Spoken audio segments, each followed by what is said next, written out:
Թոփ 10 նյութերի ամփոփումը Եվրամեդիա 24-ի եթերում։ Ռուսաստանի փոխարտգործնախարար Միխայիլ Գալուզինը եւ Հայաստանի դեսպան Գուրգեն Արսենյանը Մոսկվայում քննարկել են բարձր մակարդակի պայմանավորվածությունների իրականացումը։ Քննարկման հիմքում եղել են Վլադիմիր Պուտինի եւ Նիկոլ Փաշինյանի վերջին բանակցությունների արդյունքները։ Կողմերը շեշտել են, որ անհրաժեշտ է արագացնել համագործակցությունը առևտրատնտեսական, մշակութային եւ հումանիտար ոլորտներում։ Առանձնահատուկ ուշադրություն է դարձվել ինտեգրացիոն միավորումների շրջանակներում աշխատանքներին։ Բացի այդ, քննարկվել են Հարավային Կովկասում տնտեսական կապերի զարգացումը եւ տրանսպորտային ուղիների բացումը։ Օրակարգում եղել է նաեւ 3 գումարած 3 ձևաչափի շարունակությունը։ Հանդիպումը ըստ պաշտոնական հաղորդագրության անցել է բարեկամական, բայց ռազմավարական լարված մթնոլորտում։ Երևանի դատարանը բավարարել է ամենայն հայոց կաթողիկոս Գարեգին Բ-ի պաշտպանի բողոքը։ Այսպիսով վերացվում է նրա նկատմամբ կիրառված երկրից բացակայելու արգելքը։ Ավելի վաղ քննիչ Արա Ավագյանի որոշմամբ նա չէր կարող մեկնել Վրաստան։ Նույնիսկ Իլյա II-ի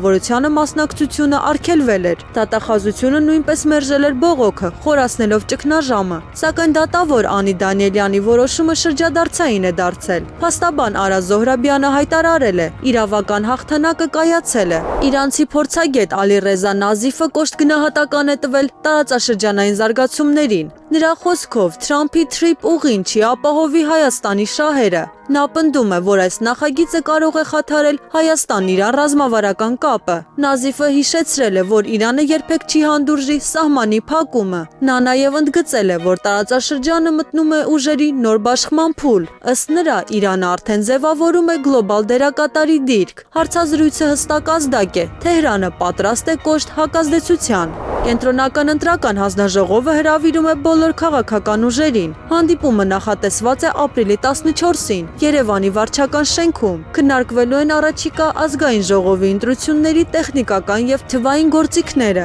Կենտրոնական ընտրական հանձնաժողովը ներկայացնելու է նոր ներդրված համակարգերը։ Սա դիտարկվում է որպես ընտրական գործընթացի կարևոր փուլ։ Քաղաքական ուժերը փորձում են հասկանալ խաղի նոր կանոնները։ Ընտրություններից առաջ լարվածությունը շարունակում է աճել։ Ադրբեջանում անցկացվել է հայ եւ ադրբեջանցի հասարակական գործիչների հանդիպում։ Կողմերը քննարկել են ուղիղ շփումների եւ երկխոսության զարգացումը։ Հատկանշական է, որ հայկական պատվիրակությունը անցել է սահմանը ցամաքային ճանապարհով։ Դա տեղի ունեցել արդեն սահմանագծված հատվածով։ Այս փաստը նոր քննարկումների ալիք է բարձրացրել։ Փորձագետները դա համարում են վտանգավոր նախադեպ, սակայն կազմակերպիչները խոսում են խաղաղության քայլերի մասին։ Հայաստանի Հանրապետության ազգային ժողովի падգամավորները կմասնակցեն անկախ պետությունների համագործակցության միջխորհրդարանական վեհաժողովի նիստերին։ Պատվիրակությունը կգլխավորեն Ալեքսեյ Սանդիկովը եւ Շիրակ Թորոսյանը։ Նրանց հետ կմեկնի նաեւ Գեգամ Նազարյանը։ Նիստերը կանցկացվեն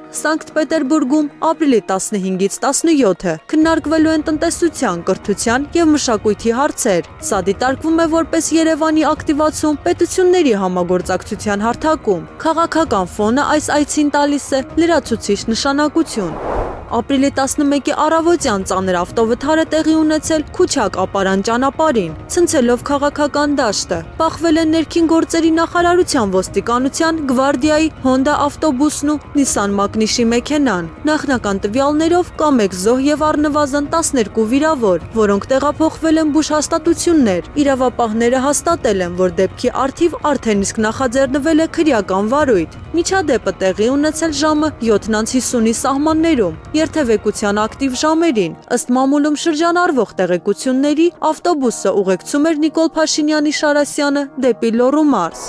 Անվտանգության խորհրդի քարտուղար Արմեն Գրիգորյանը կմասնակցի Դելֆի տնտեսական ֆորումին։ Պատվիրակությունը կմեկնի Հունաստան ապրիլի 21-ից 23-ը։ Ֆորումը համարվում է կարևոր հարթակ միջազգային քաղաքականության համար։ Սպասվում են բարձր մակարդակի հանդիպումներ։ Երևանը փորձում է ուժեղացնել կապերը եվրոպական շրջանակների հետ։ Սա դիտարկվում է որպես արտաքին քաղաքականության բազմավեկտոր քայլ։ Վերլուծաբանները սպասում են նոր հայտարարությունների։ Հայաստանի Հանրապետության գլխավոր դատախազ Աննա Վարդապետյանը մեկնել է Չինաստան։ Նա կմասնակցի Դատախազների միջազգային ասոցիացիայի նիստին։ Նախատեսված են հանդիպումներ Չինաստանի գլխավոր դատախազ Յինգ Յոնգի հետ։ Օրակարգում են իրավական համագործակցության հարցերը։ Երևանը փորձում է ամրապնդել կապերը Պեկինի հետ։ Սա նոր ուղղություն է հայկական դիվանագիտության մեջ։ Մասնագետները դա համարում են ռազմավարական դիվերսիֆիկացիա։ Աշխատանքի եւ սոցիալական հարցերի նախարար Արսեն Թորոսյանը հանդիպել է Գերմանիայի դեսպան Կլաուդիա Բուշին։ Կողմերը քննարկել են սոցիալական պաշտպանության ոլորտում համագործակցության ընդլայնումը։